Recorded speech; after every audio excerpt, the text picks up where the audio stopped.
listener production. Hi, Sasha Barbagat with you. Welcome to The Briefing. No one really likes to think too hard about their own death or the way they'll be remembered once they're gone. But there's one writer who has taken an unconventional approach to dying and reflecting on their own life. Since I was the age of 12, I have been writing my obituary pretty regularly, and I think it is one of the most important moments of reflection of the year for me. Morbid or masterful? That fascinating chat is coming up in the second half of this episode. But for now, it is time to dig into the headlines with Chris Spiru on Monday, the 14th of October. Morning, Sash. Morning, everybody. A new poll is showing the coalition is leading Labor for the first time since Anthony Albanese won the 2022 election. The Newspoll survey for The Australian shows the coalition 2 points ahead on 51, while Labor is at 49. It is important to note, though, that the party was sitting at 57% after its election win back in 2022. Personal support for Anthony Albanese has also fallen to the lowest levels since his prime ministership, with a 3-point drop in satisfaction ratings to 40% and a 3-point rise in dissatisfaction, now at 54%. With all this said, Albo does remain the preferred PM at 45% compared to Dutton's 37%. Sasha, how many times can I say percent in a headline? Or point, a lot. I know, these stories are impossible. But look, the change in support comes after last week's focus in Parliament on foreign affairs, driven largely by the first anniversary of the October 7 attacks and the war in Gaza. And while these new results show promise for the Libs, it's still not enough for them to win government at the next election if a vote was to be held right at this minute. And it does show that Labor could be forced into negotiations with the Greens and crossbenchers to remain in power. So it's not a win for either side. Definitely not for Labor, but certainly not for the coalition either. I guess the question then people are going to start to ask as we get into the end of this year and start looking into 2025 is, when are we actually going to be heading to the polls? It is a federal election year next year. Get ready, everybody, because the campaign trail is going to get hot very quickly. Look, there is speculation that we could actually be heading to the polls well in the first half of next year, because government papers seem to suggest that there's plans to hand down the federal budget in March next year. It's usually handed down in May, so it'll be 2 months early. So what that does is pave the way for a May vote. So they want to put that out with plenty of time for people to, analyse it and decide that it's great for them or maybe not so great for them, and then head to the polls in May. So that's kind of where we're at the moment. Could be before the middle of next year. King Charles and Queen Camilla are preparing for their trip to Australia this week as, once again, the conversation around becoming a republic rears its head. So it's been revealed the Australian Republic movement wrote to the monarch in December last year asking to meet with him while he was down under. It's a bold request.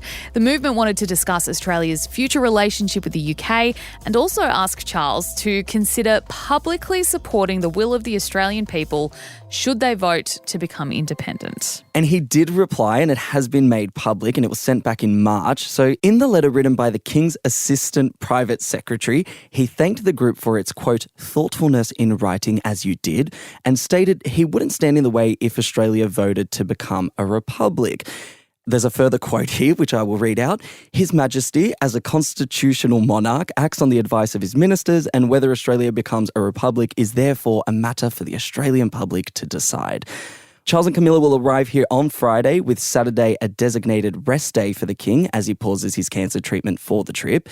They'll spend time in Canberra and Sydney during their 5-day visit, Sash. Yeah, he will be monitored very closely during this trip because it's the first time he's pausing his cancer treatment since his diagnosis in February. We've learned that he'll travel with 2 doctors and a supply of blood, which I suppose is a smart thing to do when you're, elderly, I suppose, and sick. And sick. He made the commitment, but given his illness, really didn't expect him to come. So, good on him. Look, something else that's come out ahead of their visit is this angry response from royalists and monarchists who are reacting angrily after it was revealed that not a single state Premier or Territory Leader is going to go to the official welcome and reception in Canberra for the Monarchs. So, they've all said, it's so great that he's here, but we're all busy. Yeah, we've got a tied up schedule. Can't make it, soz. Sticking with politics, very politics-heavy headlines today. This is an interesting tidbit, though. Queenslanders might have to head to the polls 3 times in the next 6 months with both a state and federal election and a possible plebiscite. It's been revealed an obscure law in Queensland's 17-year-old Nuclear Facilities Prohibition Act could stand in the way of the Coalition's plans for nuclear power in the state. What it does is ban granting a grid connection, development application, or generating authority to any nuclear facility. Yeah, and Premier Stephen Miles has told The Guardian that he will bring a plebiscite if he wins on October 26 because by law, Queenslanders must have their say if the federal government is seeking to change the rules on nuclear in the state, as you said. Miles has suggested holding the vote on the same day as the federal election, which will save a lot of Queenslanders having to do that back and forth, to the polling booth. So yeah, we'll wait and see if this actually happens. Yeah, I mean, we love a democracy sausage, but I wouldn't want to have to go vote 3 times in the space of 6 months. So doing it while you're already voting in the federal election makes sense. But I found it really interesting that it's actually law that they'll have to hold this plebiscite. We have heard from the opposition leader, David Crisafulli, who has repeatedly ruled out changes to this law. He has not made it a secret that he does not agree with Peter Dutton's nuclear plan. And we do know that Peter Dutton is going to take this plan for 7 Commonwealth-owned nuclear power stations to the next election, including 2 in Queensland. And a new genetic study is shedding light on a centuries-old mystery surrounding the man who changed the course of world history. Scientists have been trying to work out the origins of Christopher Columbus, the famed explorer who was the first European to step foot on the American continent in 1492. For centuries, countries have argued about where Columbus was from, with Italy, Poland, Great Britain and Scandinavia all laying claim to him at some point. Well, after 2 decades of research, including exhuming his remains, scientists believe he was of both Spanish and Jewish heritage. It's further theorised that he hid his Jewish ancestry to avoid persecution, converting to Catholicism, Sash. Yeah, it was an interesting picture in Spain in the 1400s. There were around 300,000 practicing Jews who lived there before they, along with Muslims, were ordered to either convert to Catholicism or leave the country. And that happened in 1492, which is the same year that Columbus landed in the Americas.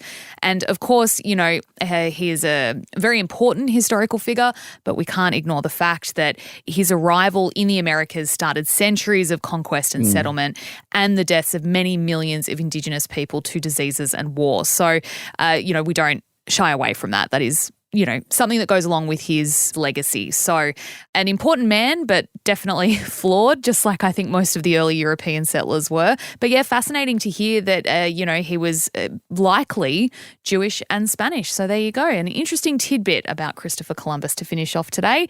Chris, it is time for our deep dive today, and we are talking about whether we should be writing our own obituaries.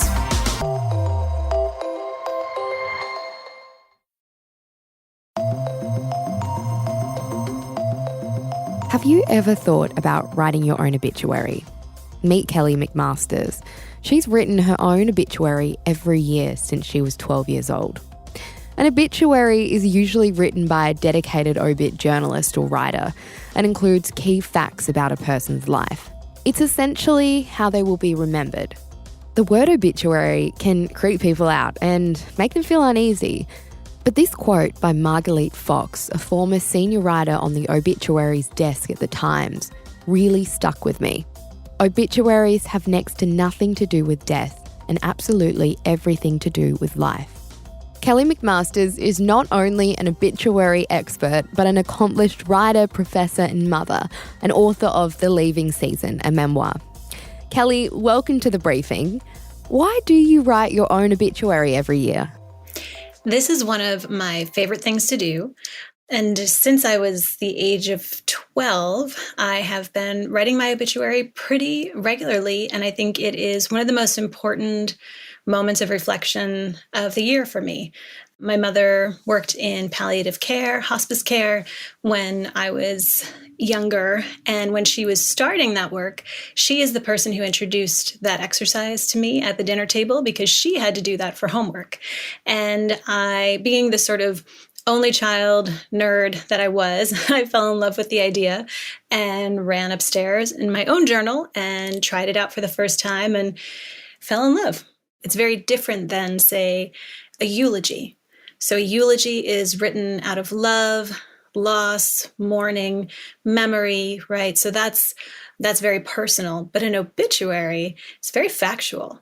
And you are just talking about what is left on the table.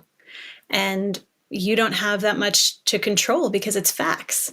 And so the obituary is the most condensed version of yourself, and it's your record. It's what you left, the imprint you left on the world. So are you writing a new obituary every year, or do you write a few, or is it just one? I mean, sometimes I write multiple, but I usually write at least one.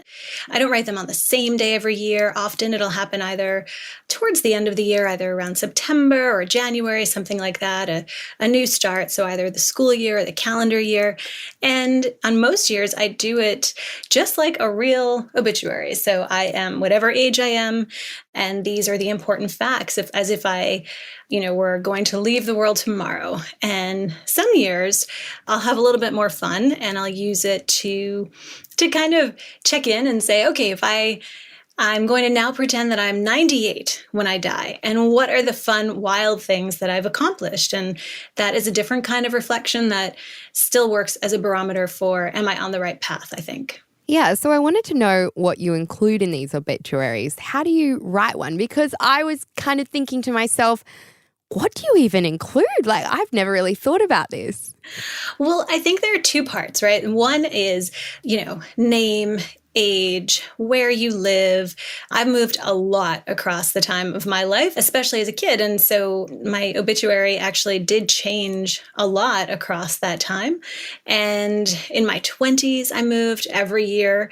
That would also be something that surprisingly would mean a lot. That was the year I was living in Astoria, Queens, or that was the year I was living in Windsor Terrace, Brooklyn, right?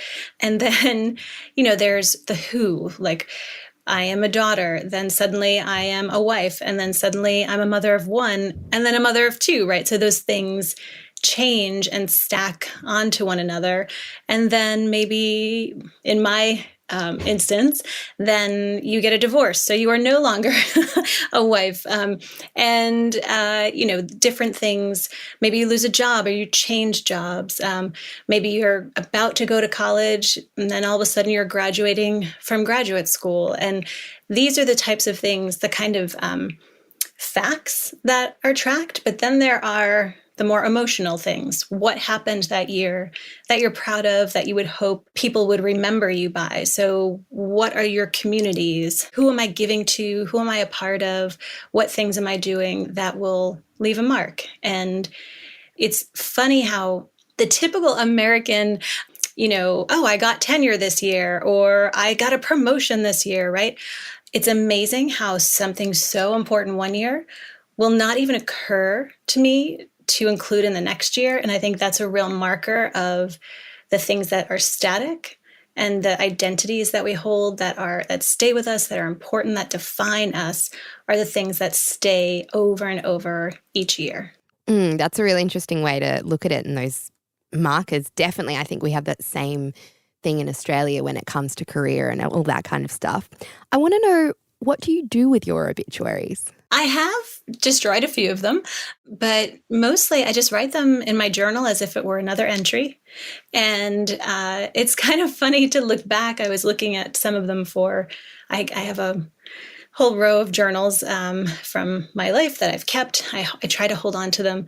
And I was looking at some older ones, and probably my longest ones are when I was youngest and nothing had really happened yet. So it's kind of funny how important certain things, might feel like, as opposed to the way that shifts when you're older. Fewer things become very important. For me, it's just interesting to look back, and it's almost like looking back on versions of myself and who I was then, almost like I was a completely different person sometimes.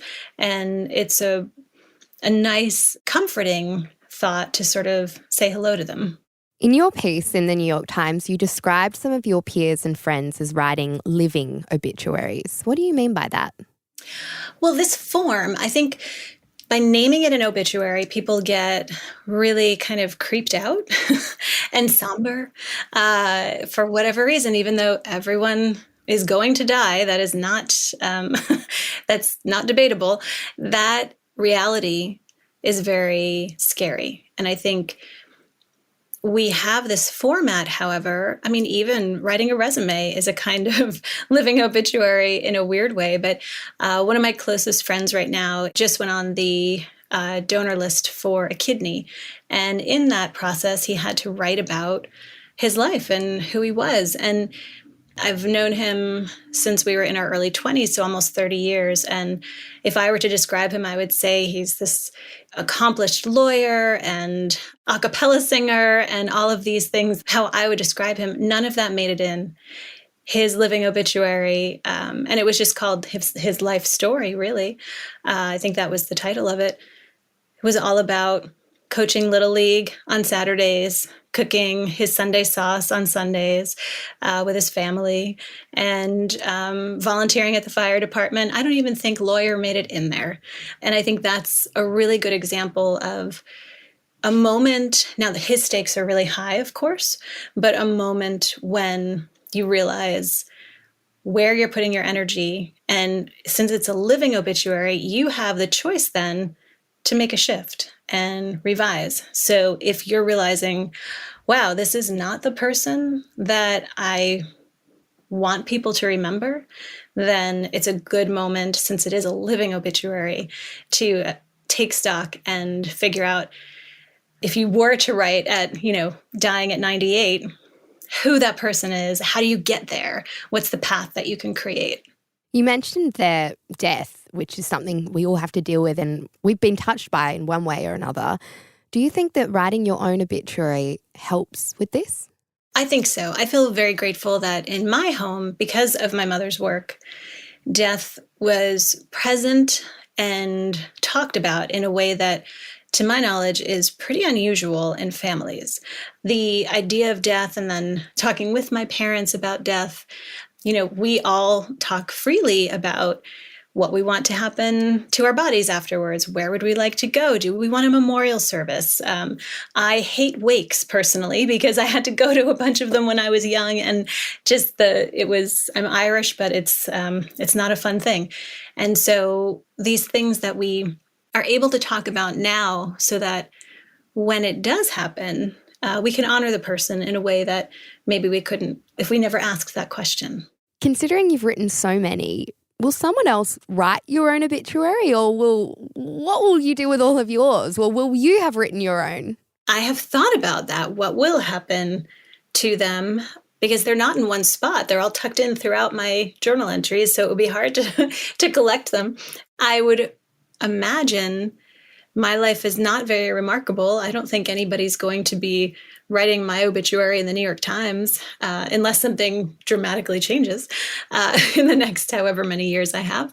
But I would hope maybe I would write something for my kids to find, to publish somehow, not in the obituary pages, but some kind of letter, I guess. I hadn't really thought about that. Now that I'm thinking about it, I wouldn't want to write it myself. I think it would be too false, because it's still too personal. But I do have letters that I keep and I update as well every year, one for each son, just in case. So, but that's personal, right? Mm. That's not to be published. And what have you learned over the years from writing them? I think I've grown to learn how quickly time moves. Every time I write one, I think, oh, I feel like I just wrote my last one. And it's amazing how quickly time moves, and also how far away things that seemed so important one day seem the next, if it's external. And yet the more emotional things that stick are probably the best guide points to hold on to if you flip through and just see the things that return year after year that you focus on. And I think what I learned is thinking openly about loss allows space for growth. And if there's something in my obituary, if I read it and I think, Well, that's not very moving or exciting or not where I hope to be. I can change it. And I think that's probably the most important value. And finally, do you think we should all be writing our own obituaries every year? I will say I received a ton of mail from people who did. And they were scared at first. And they thought, oh, this is not something that I want to do. And they did it and they loved it. And so I wouldn't prescribe it necessarily. It's not for everyone. But I would say if you have any interest, you don't have to do it every year. Just try it out right now. And it takes 10 minutes or less. Just find an obituary in the newspaper and copy the format. They're all the same, and see what you come up with. And chances are you'll be surprised because, like my friend who's going to the kidney list, the things that he worked so hard for that I think a lot of people associate him with, that's not what people will remember. I'm going to remember his laugh, his smile, his heart, not his law degree. And I think that's really important to remember while we're living. Kelly, thank you so much for joining us on The Briefing. It was so much fun. Thanks for your great questions. And did you write one? Are you going to write one? I am so writing one. Yeah. Excellent. That was Kelly McMasters there, and you can read her opinion piece in the New York Times. It's called Why I Write My Own Obituary Every Year. And you can also check out her new book, The Leaving Season, a memoir. That's it for this episode of The Briefing. We'd love it if you could share this ep with someone you might think will enjoy it as well.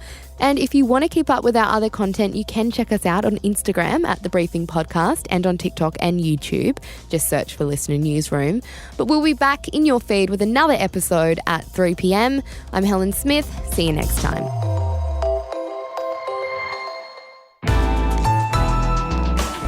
Listener.